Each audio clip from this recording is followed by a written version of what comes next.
बिस्मिल्लाहिर्रहमानिर्रहीम। आज मेरी पड़ोसन और सहेली शबाना को गायब हुए तीसरा दिन था। इलाके में खौफो हरास फैला हुआ था। शबाना स्कूल से वापसी पर घर नहीं पहुंची थी। बहुत इंतजार के बाद इसकी अम्मी ने इसे ढूंढना शुरू किया, लेकिन ऐसा लगता था जैसे शबाना को ज़मीन निकल गई हो। अब तो ये मामूल ही बन गया। दूसरे दिन कोई कम उम्र लड़की अचानक से गायब हो जाती और फिर इसका कुछ पता न चलता। मेरे मोहल्ले में खूबसूरत और कम उम्र लड़कियां गायब होने लगी और फिर मेरी अम्मी मुझे घर से निकलने नहीं देती थी, क्योंकि मैं बहुत हसीन और कम उम्र थी। एक दिन मैं घर से नकाब करके निकली कि रास्ते में मुझे किसी ने उठा लिया। फिर एक औरत आई, कहती आज रात तुम्हें हमारे बॉस के सेहत साथ रहना पड़ेगा। मुझे तैयार करके बॉस के कमरे में भेजा तो मेरी हैरत की इंतहाई ना रही। वो तो मेरा मेरा नाम रिदा है, मेरी उम्र 16 साल है। 10वीं के इम्तिहान से फारुग होने के बाद मेरा ज़्यादातर वक्त घर में ही गुजर रहा था। जब भी इलाके में अजीब किस्म के वाक़यात रोनमा होने लगे, लोगों में खौफ व हरास फैल गया था। नौ उम्र लड़कियां गायब होने के वाक़यात में तेज़ी से इजाफा हुआ था।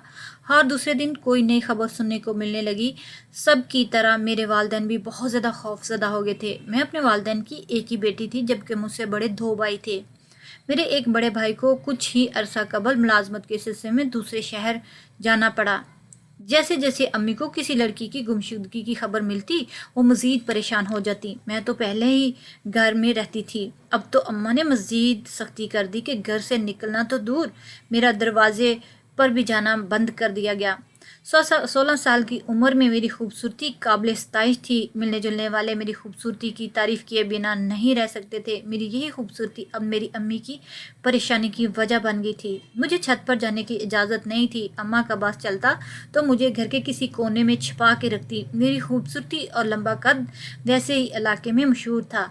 इतनी कम उम्री में मेरे लिए रिश्तों की लाइन लगी हुई थी, लेकिन शायद मेरी किस्मत इतनी खूबसूरत नहीं थी।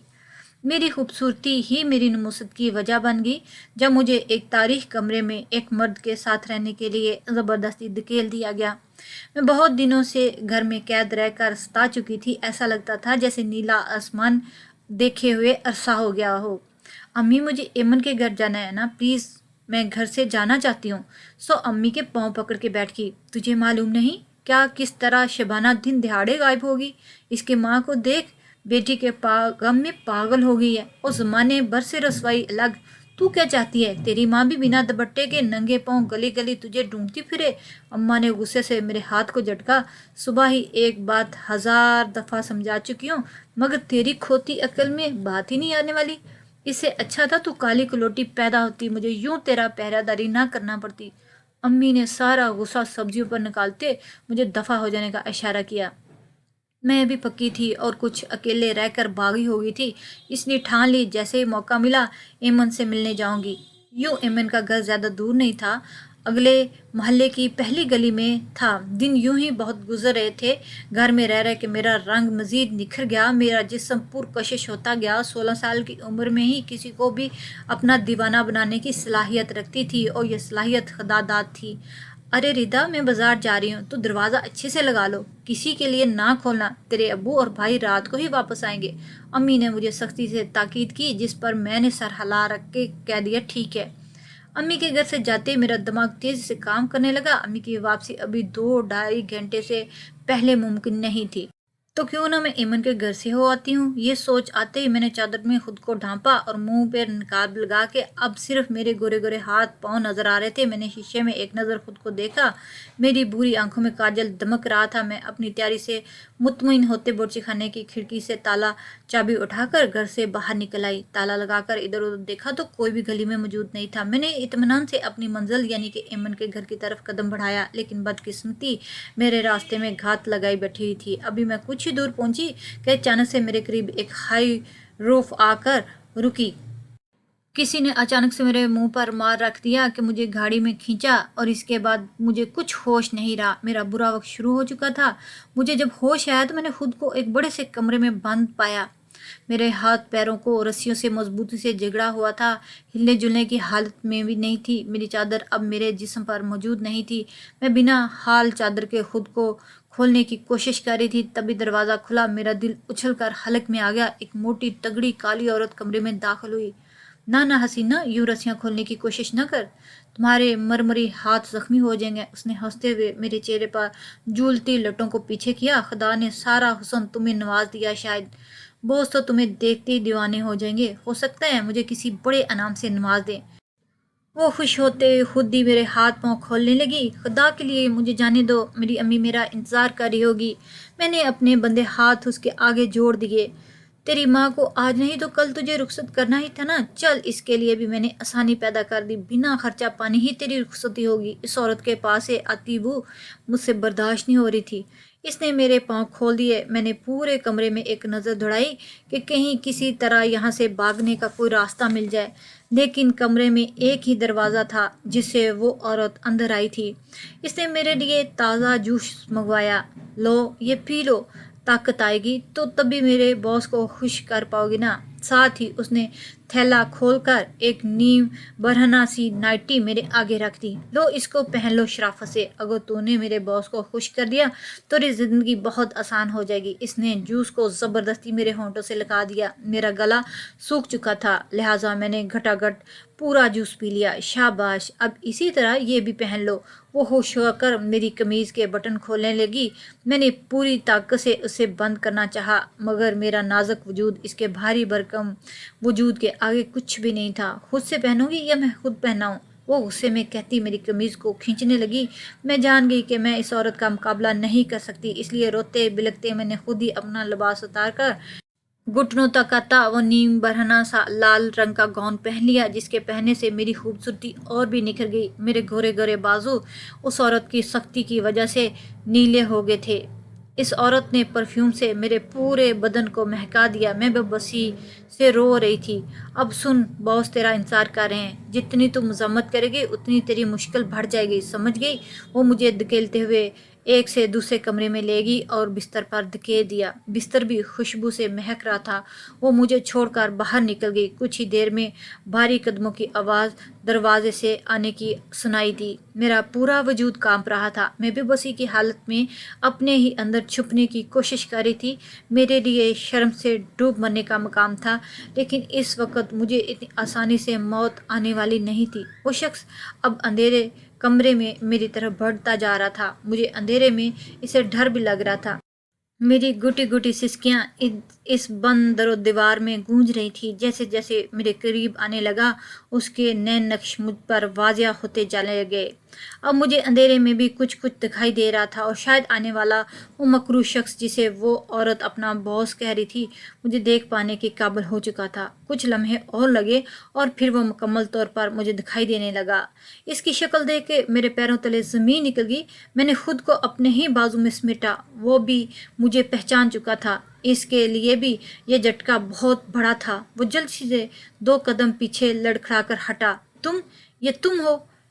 हैरान तो वो भी बहुत था। थोड़ी ही देर में मेरे कदमों में बैठा मुझसे माफ़ी मांग रहा था, और मैं अपने नीम बरहना वजूद को ढांपती ज़ारुकता रो रही थी। मेरी अम्मी की शादी एक जुआरी से हुई थी, या यूं कहा जाए तो ठीक ही होगा कि मेरा मामू मेरी अम्मी को जुए में हार गया। शादी के बाद अम्मी ने बहुत मुश्किलात देखी और बहुत दुख देखे।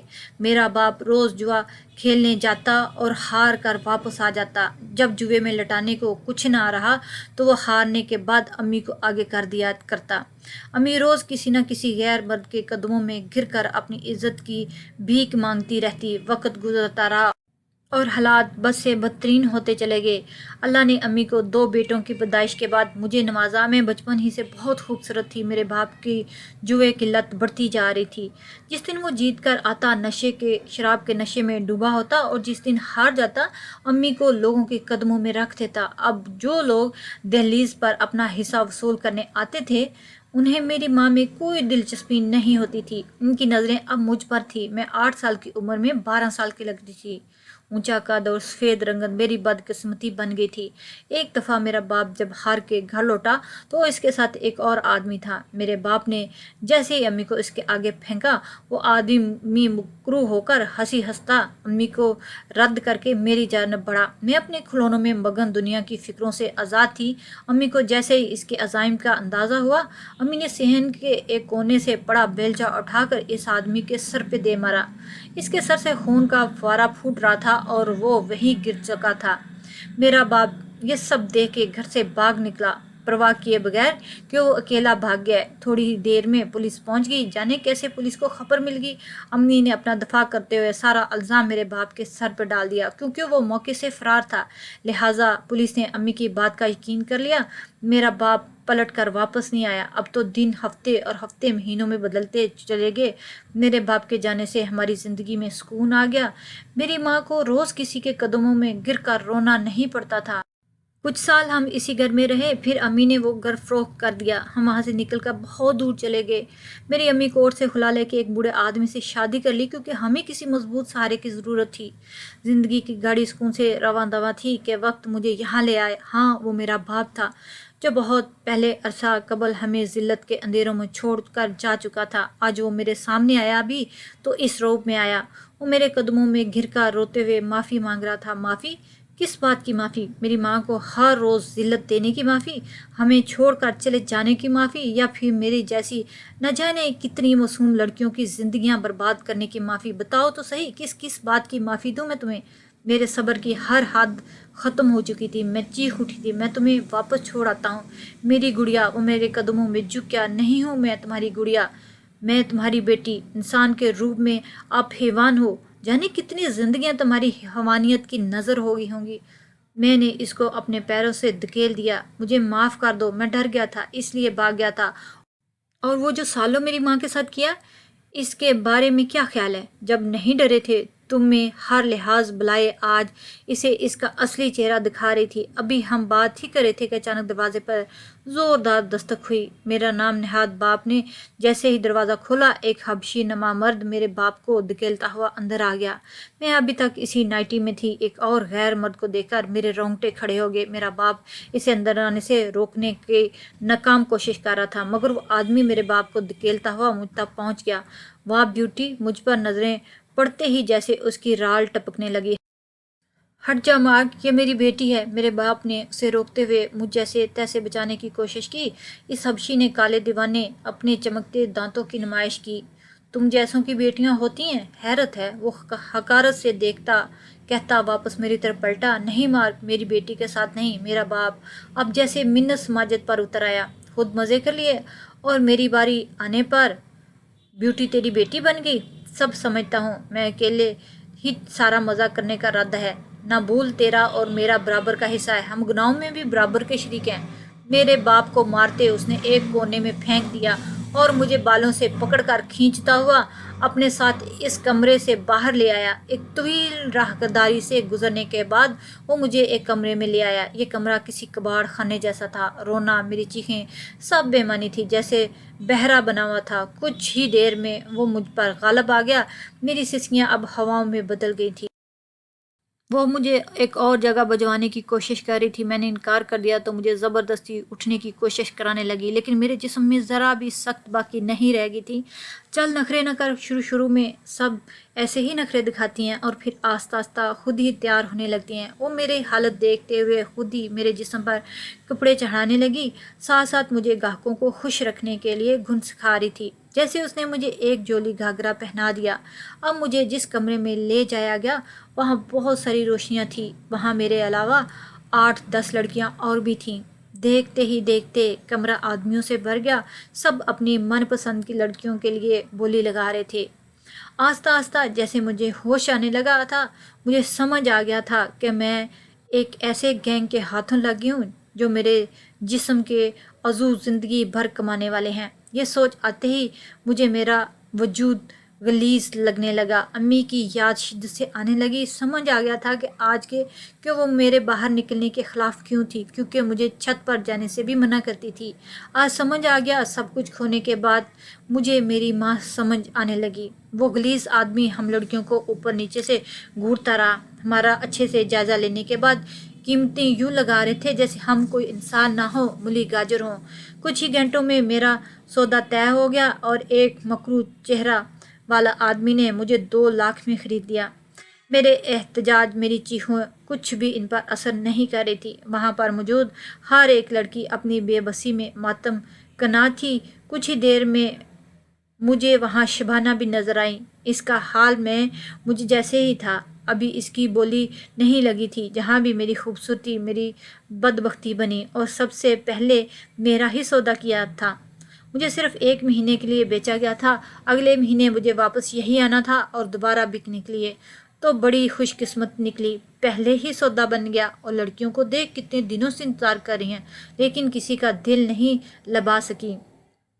عورت میری فروخت کو میری خوش قسمتی قرار دے رہی تھی۔ ابھی پیسوں کو گنا ہی جا رہا تھا کہ اچانک کچھ وردی والے ملبوس افراد نے کمرے میں دھابا بول دیا۔